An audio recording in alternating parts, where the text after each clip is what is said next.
अस्सलाम वालेकुम व्यूअर्स, उम्मीद है आप सब खैरियत से होंगे। मैं हूं फाइजा कमल, आप मुझे देख रहे हैं एफके वीज़ा कंसल्टेंट के ऑफिशियल पेज पे। आज हम एक अहम क्वेश्चन पे बात करेंगे जो है शेंजन विजिट वीज़ा के हवाले से। हमसे एक सवाल पूछा गया है कि अगर शेंजन के किसी एक कंट्री का वीज़ा रिफ्यूज़ होता है तो क्या किसी अदर शेंजन कंट्री का वीज़ा अप्लाई किया जा सकता है या नहीं, और अगर किया जा सकता है तो हमें कौन कौन सी चीज़ों को मद्देनज़र रखना होगा। तो सबसे पहले आपको बताएं कि शेंजन में 27 टू 28 यूरोपियन कंट्रीज आती हैं और जिसका ख्वाहिशमंद हर पर्सन ही होता है जाने के लिए, जिसमें खासकर इटली, पुर्तगाल, माल्टा, स्पेन, जर्मनी, फ्रांस, ये top of the list countries हैं जहां पे पर्सन जाना चाहते हैं। कुछ वहां पे सेटल्ड होने के हवाले से, कुछ फ्रांस वगैरह में डिज्नीलैंड को देखने का ख्वाहिश रखते हैं, पेरिस वगैरह को। तो शेंजन हमेशा से ही हर बंदे की तवज्जो का एक अहम मरकज रहा है, और खासकर जो लोग हैं वो जो सेटल्ड होना चाहते हैं, वहाँ पे ग्रीन कार्ड लेना चाहते हैं, उनका रुझान होता है पुर्तगाल और इटली वगैरह की तरफ। तो शेंजन में अगर 27-28 कंट्रीज आते हैं, किसी एक भी कंट्री का अगर वीज़ा लगता है, हम वहाँ पे लैंड करते हैं, उसके बाद हम किसी भी अदर कंट्री में मूव कर सकते हैं, क्योंकि आपके पास पूरा ऑप्शन होता है कि आप पूरे 27-28 मुल्क वहाँ पे घूम लें। तो जिस तरह आपके पास ऑप्शन है बाकी मुल्क घूमने का भी, तो इसी तरह अगर आपके किसी एक कंट्री का वीज़ा रिफ्यूज़ हो गया है तो इसमें भी आपके पास ऑप्शन है कि आप बाकी अदर कंट्रीज के लिए अपना वीज़ा अप्लाई कर सकते हैं। तो सपोज करें एक पर्सन है, उसने स्पेन के लिए अप्लाई किया है, स्पेन में उसका रिफ्यूज़ल आ गया है, रिजेक्शन आ गया है, तो वो दोबारा से दूसरा कंट्री का दोबारा से स्पेन में भी अप्लाई कर सकता है। अगर हम ये बोलें कि मेरा रिफ्यूज़ल लेटर आ गया है, मैं बिल्कुल किसी अदर कंट्री में अप्लाई नहीं कर सकता हूँ, दोबारा से स्पेन में भी अप्लाई नहीं कर सकता हूँ, तो ऐसा बिल्कुल भी नहीं है।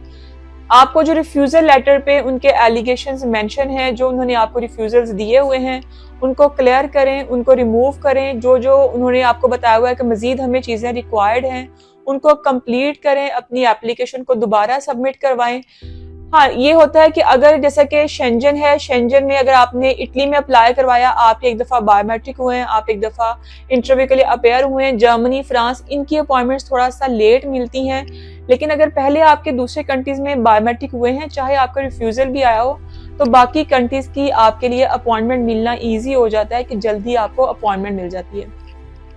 शेंजन में जो इशू आता है वो सिर्फ अपॉइंटमेंट्स का ही आता है कि क्या अपॉइंटमेंट जल्दी मिलती है या नहीं। अभी शेंजन के जितने भी कंट्रीज हैं उनको मोस्टली वीएफएस ने ही पेड कर दिया हुआ है कि उनकी वेबसाइट पे भी पेड आती हैं, लेकिन पेड होने के बावजूद भी उनकी अपॉइंटमेंट्स रेगुलरली ओपन नहीं होती हैं।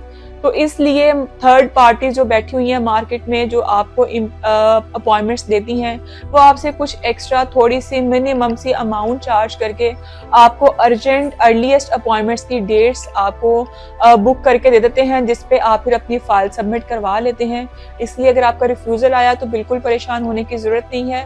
अगर आपका शेंजन में किसी भी कंट्री का रिफ्यूज़ल आया हुआ है, आप सेम कंट्री में भी अप्लाई कर लें, विद इन वीक्स कर लें, कुछ वीक्स के बाद कर लें, लेकिन जो लगे हैं उनको क्लियर करके अपनी एप्लीकेशन को सबमिट करवाएं। अगर सेम कंट्री में नहीं करना चाह रहे हैं, किसी भी अदर कंट्री का अपॉइंटमेंट बुक करें, अपने डॉक्यूमेंट सारे कंप्लीट करें, लेकिन ख्याल रखिएगा जो पिछले कंट्री में एलिगेशन लगा हुआ है नेक्स्ट कंट्री में वो ना लगे दोबारा से, इसलिए वो सारी चीज़ें कंप्लीट करके एप्लीकेशन दोबारा सबमिट करवा लें। अब रिफ्यूज़ल को थोड़ा सा हम डिस्कस कर लेते हैं कि रिफ्यूज़ल किस बेस पे लगता है, रिफ्यूज़ल की वजह पीछे क्या होती है, क्या हमारे डॉक्यूमेंट्स होते हैं या कोई अदर सिचुएशंस होती हैं। तो इसमें मोस्टली जो रिफ्यूज़ल आता है वो यही आता है कि आप वापस नहीं आएंगे, या फिर आपके डॉक्यूमेंट्स, आपकी बैंक स्टेटमेंट प्रॉपर नहीं है। तो इन चीज़ों को प्लीज़ क्लियर करें। बार बार बताती हूँ मैं कि अपनी बैंक स्टेटमेंट आप लोग अपने अकाउंट्स ओपन कर लें, अपनी बैंक स्टेटमेंट मेंटेन कर लें।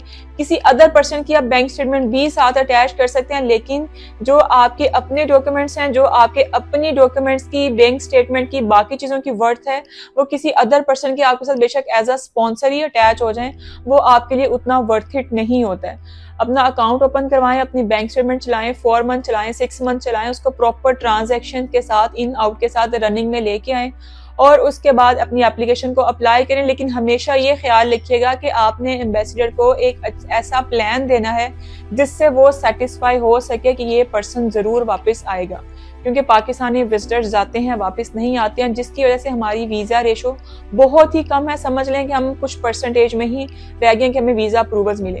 तो इसलिए जब भी अपनी एप्लीकेशन को अप्लाई करें तो ये ख्याल जरूर रखिएगा कि स्पेन एम्बेसी टाइम लेती है, इटली एम्बेसी, हर एम्बेसी थोड़ा थोड़ा टाइम लेती है, कम से कम 3 to 4 वीक्स का, कुछ एम्बेसी ज़्यादा टाइम भी ले लेती हैं, 6 to 7 वीक्स का भी टाइम ले लेती हैं।